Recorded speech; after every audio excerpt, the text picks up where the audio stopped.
Good afternoon, Dr. Full. Thank you again just for everything that you've done for me and for the rest of the class throughout these 7 weeks. I've truly enjoyed it and look forward to finishing it out strong with this final paper. So with that being said, here's my presentation for it. As you know, I'm choosing how to create an ethical blueprint or create a blueprint for ethical standards for a nonprofit organization. Ethical standards for any nonprofit are expected and usually a part of the program and built in, but not many of them apply it very well or know how to go about implementing it and write it down and make sure it's something that they actually apply their business to. And so the first thing to cover is kind of why the code is important. And first and foremost, it gives the employees a sense of pride. They know that their organization is going to act in such a way, and they have to keep in line with it. And it lets them know where the organization is at and where they plan on going. Kind of the second biggest reason is that it assures that a board of directors, staff, volunteers, anyone involved in the organization will adhere to a policy and thought pattern adopted by the organization. And that's huge, again, because it helps to make sure that everybody's on the same page, make sure everybody understands how they will go about making ethical decisions and what is truly expected. And so kind of the first part of this is how the code should be put together. So this first diagram shows kind of how the ethical standards should be laid out to build upon each other to ultimately reach the commitment to ethical decision making that will place the organization at the top of its field and not just following it because they have to. And so as you can see, the first is the purpose of the code and create a statement of commitment to the code. So what do you want to get from this code? Why is it important? Is it for better business, or is it for a well-trusted, well-run organization that people can trust? The second thing is it must address the moral awareness, moral intent, and moral decision-making processes of the organization. So another way of putting this is, what are our values? And how will we stick to these values to benefit the organization?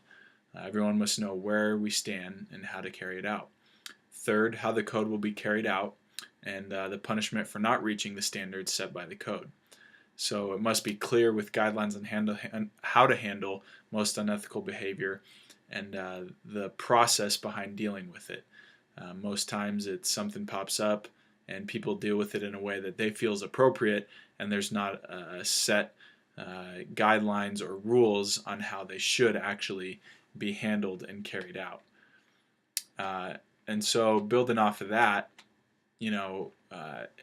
after you understand what the code should contain, then you go to understand why there is a need for ethics and values. So first of all, the company must know where it is at and where it is headed.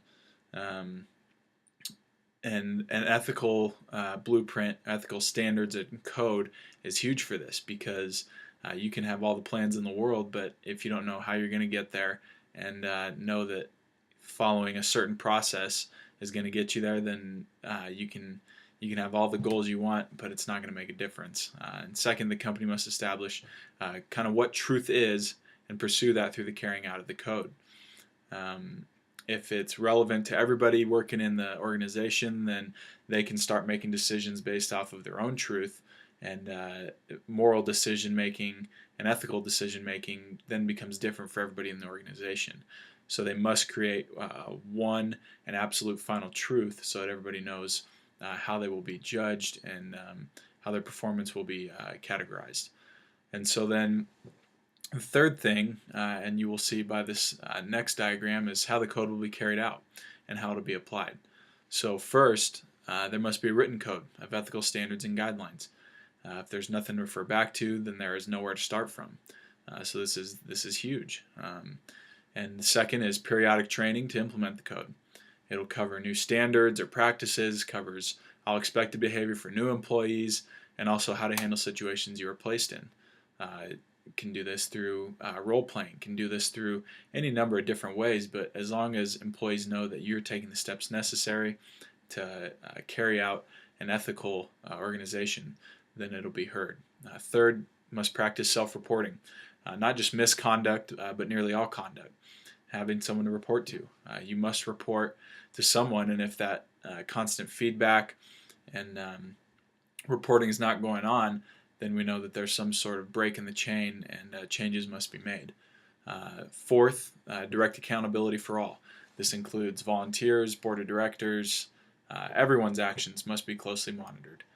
And last of all, kind of the center of it, is a committee whose only motivation is to aid in ethical practices and decision making and is separate from the board of directors, just so that the interests or a conflict of interest is not engaged, and so that a whole separate committee that purely looks at the organization from a standpoint of, are we acting in an ethical manner, is able to evaluate the organization and everything that they do.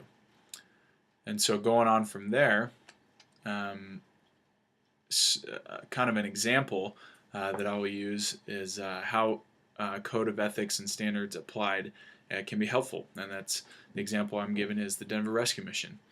They're accountable to the Better Business Bureau, the ECFA, several other organizations for financial reasons, for business and practical reasons, and it pays off. They've received awards for best nonprofit in the region. They've received funding for new buildings, and it's just been an awesome example of how having a code can bring that about. And so that kind of brings up the third diagram of showing how the process of ethical decision making can benefit you. Start with a blueprint. You go to continued action, carrying out what the blueprint says over and over again, and then it finally reaches competency and a successful organization. Not only from a material standpoint with funds and awards, but from a spiritual and emotional standpoint for those who are affected by the organization, which is most important. So again, just being able to lay out how an organization should go about creating their values, their morals, showing each employee, okay, this is who we are and this is the truth, and then moving on from there is just going to be huge. And then again, continuously carrying it out no matter what the circumstances and knowing where the organization stands. So that's kind of my paper. That's the direction I'm going to go in, and hope you enjoy reading it. Thank you.